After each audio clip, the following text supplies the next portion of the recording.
2 दिन पहले सीबीआई के एक अधिकारी ने सुसाइड किया और उसकी पूरी खबर आप लोगों ने, मीडिया ने भी दिखाई थी कि किस तरह से एक सीबीआई के अधिकारी ने सुसाइड किया है। उनके बारे में पता चला है कि जिस सीबीआई अधिकारी ने सुसाइड किया था वो जितेंद्र कुमार जी थे, डेप्यूटी लीगल एडवाइज़र। ये सीबीआई के एंटी करप्शन ब्रांच में लीगल एडवाइज़र थे। इनका काम था लीगली चीज़ों को अप्रूव करना, उनको रिजेक्ट करना, उनकी सारी लीगलिटी को देखना। और मेरे खिलाफ जो फर्जी एफआईआर कराई गई है एक्साइज के मामले में, उसका भी लीगल मामला वही देख रहे थे। पता ये चला है कि मेरे खिलाफ गलत तरीके से केस बनाकर ये उनके ऊपर दबाव डाला जा रहा था कि मेरे खिलाफ गलत तरीके से केस बनाकर मुझे अरेस्ट कराने की लीगल मंजूरी दें। उनके ऊपर जिन अधिकारी ने, सीबीआई के जिस अधिकारी ने सुसाइड किया है, उनके ऊपर गलत तरीके से दबाव बनाया जा रहा था कि मेरे खिलाफ इलीगल तरीके से, फर्जी तरीके से केस बना के मेरे अरेस्ट को मंजूरी दें, जिसको वो मंजूरी नहीं दे रहे थे। उनके ऊपर इतना दबाव था कि वो मानसिक दबाव में आ गए और उन्होंने सुसाइड कर लिया। ये बहुत दुखद घटना है कि सीबीआई के एक अधिकारी को, जिसको दिख रहा था कि पूरा का पूरा मामला फर्जी है, उसके ऊपर इतना दबाव बनाया गया गलत काम करने के लिए कि उसको आत्महत्या करने पर मजबूर होना पड़ा।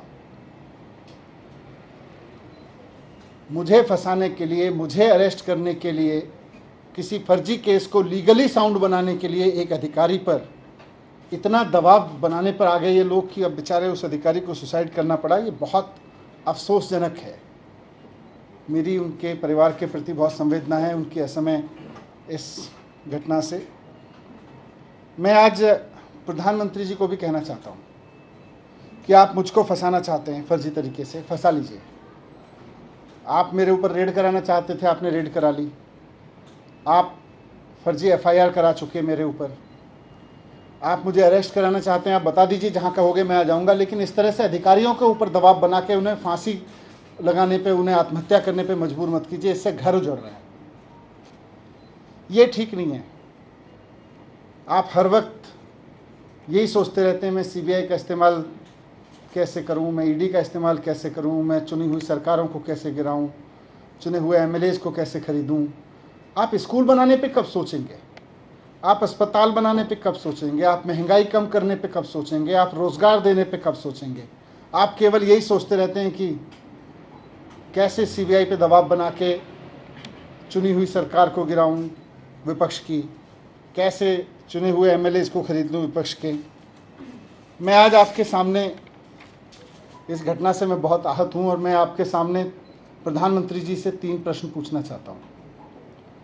जो सीबीआई के अधिकारी ने सुसाइड किया, जिसके ऊपर बहुत दबाव था कि वो मेरे खिलाफ पूरे के पूरे केस को लीगली साउंड बनाए और उनको आत्महत्या करनी पड़ी जितेंद्र कुमार जी को, उसके सिलसिले में मैं प्रधानमंत्री जी से 3 सवाल पूछना चाहता हूं कि अधिकारियों पे इतना दबाव क्यों बनाया जा रहा है कि वो आत्महत्या करने जैसा कदम उठाने पे मजबूर हों। आप अपने राजनीतिक विरोधियों को कुचलने के लिए अपनी ही सरकार के अधिकारियों को और कितना टॉर्चर करोगे? दूसरा सवाल है मेरा कि क्या अब भारत की केंद्र सरकार का काम केवल ऑपरेशन लोटस चलाना रह गया है? जिस तरह से राज्यपालों से, उपराज्यपालों से दबाव डाल के उनसे उल्टे सीधे काम कराए जा रहे हैं, जिस तरह से सीबीआई पे दबाव डाल के, ईडी पे दबाव डाल के उल्टे सीधे काम कराए जा रहे हैं, तो क्या अब केंद्र सरकार का काम केवल ऑपरेशन लोटस चलाना रह गया है? ये मेरा दूसरा सवाल है प्रधानमंत्री जी से। और तीसरा सवाल है कि जनता की चुनी हुई सरकारों को कुचलने के लिए और कितनी कुर्बानियां आप लेंगे, ये बताएं। ये बहुत दुखद घटना है। विपक्षी सरकारों को कुचलने के लिए सीबीआई के ऊपर इतना दबाव कि अधिकारियों को सुसाइड करने पे मजबूर होना पड़े, ये इस देश में पहले कभी नहीं हुआ। बहुत दुखद है और मैं उम्मीद करता हूं कि प्रधानमंत्री जी मेरे इन तीनों सवालों को गंभीरता से लेंगे और थोड़ा इस पर सोचेंगे। मनीष जी डीजीपी ने पीसी की है और उसमें वो आपके ऊपर आरोप लगा रहे हैं और एक स्टिंग ऑपरेशन किया जिसमें आरोपी नंबर 13 का स्टिंग ऑपरेशन दिखा रही है बीजेपी और आरोप लगा रही है कि 6% कमीशन दिया गया। देखो, इन्होंने भारतीय जनता पार्टी काफ़ी दिन से चिल्ला रही है, घपला हो गया, घपला हो गया, कभी 1300 करोड़, कभी 8000 करोड़, कभी 500 करोड़, कभी 144 करोड़, कभी 30 करोड़। फिर सीबीआई से इन्होंने एफआईआर कराई तो सीबीआई ने भी ढूंढ ढांड के दूर से कहीं से स्ट्रेच करके दो कंपनियों के बीच की किसी वाइट डीलिंग को ज़बरदस्ती मेरे ऊपर थोपने की कोशिश की, वो भी सोर्सेज के हवाले से। तो एफआईआर में लिखा, उसके बेस पे मेरे घर पे रेड डलवा दी, घर पे कुछ नहीं मिला। मेरे परिवार का लॉकर तलाश लिया बैंक का, उसमें कुछ नहीं मिला। अब जब सीबीआई से एक तरह से क्लीन चिट मिल गई कि जी इनके पास तो कुछ नहीं मिल रहा, तो अब बीजेपी कह रही है जी देखो सीबीआई नहीं ढूंढ पाई, अब हम स्टिंग करके देंगे। फिर वो कोई सड़क पे चौराहे पे खड़े होकर किसी को गाड़ी पे बिठा के कुछ कहते हैं, उसके कोई सवाल जवाब करते हैं, वो स्टिंग है? मजाक है। तो ऐसे स्टिंग मेरे पास भी है, मैं भी दे दूंगा कल बहुत सारे, फिर आप उसको भी चलाना। Thank you.